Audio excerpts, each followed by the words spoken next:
the Eagles' passing offense. I feel like I might have brought it up before, where I was really high on their offense this season, just based on what I saw in the Super Bowl. I thought they were really good passing the ball. The receivers were basically lighting it up on the field. But ever since Kellen Moore left and their new offensive coordinator has taken over, it just seems like there's a huge disconnect.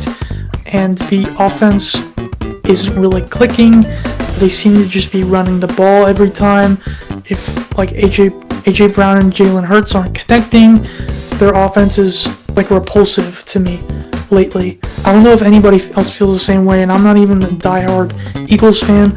I'm just from an offensive perspective. Like, this should be one of the forefront teams in the league, and yes, they're winning games, but like all they're doing is winning.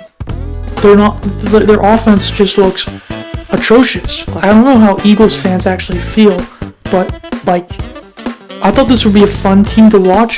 The Eagles are not a fun team to watch right now. The only fun part was when they were down 26-6 versus the Rams in week 3, and then they started picking it up, and I was like, oh, this is good. I like where this is going. But now, like, I thought that maybe that would jolt something for them, but it looks like nothing has changed. Even there's like reports that AJ Brown isn't really liking what's going on, which, I mean, from what I heard after him talking about the Super Bowl, was that he just wants to produce. Like, the thrill of him isn't winning a Super Bowl. The thrill to him is going out, competing, winning against your opponent, and him doing like the work. It really seems to me like he wants out. Now, if that is true, and if that's the case, hear me out.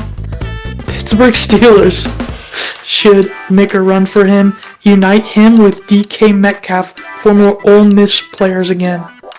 Imagine that, DK Metcalf and AJ Brown back on the same team. I think that's like one of the only things that's missing from the Pittsburgh roster is like a solid wide receiver 2. In fact, if AJ Brown comes to the Steelers, he would not be the wide receiver 2. He would come and take over and be the wide receiver 1, in my opinion. But they would both be on very equal, fairly similar grounds. But if the Eagles aren't going to use him, Pittsburgh should go out there and make a trade for him. And especially if AJ Brown isn't happy, like, what's stopping them? They're not even using him. And when they do try to use them, like, he doesn't do anything. I think he's looking for a change of pace. I think the Steelers should trade for AJ Brown, and I think it's just crazy enough to maybe work. But yeah, I would love to see AJ Brown and DK Metcalf reunited again. Let's make it happen.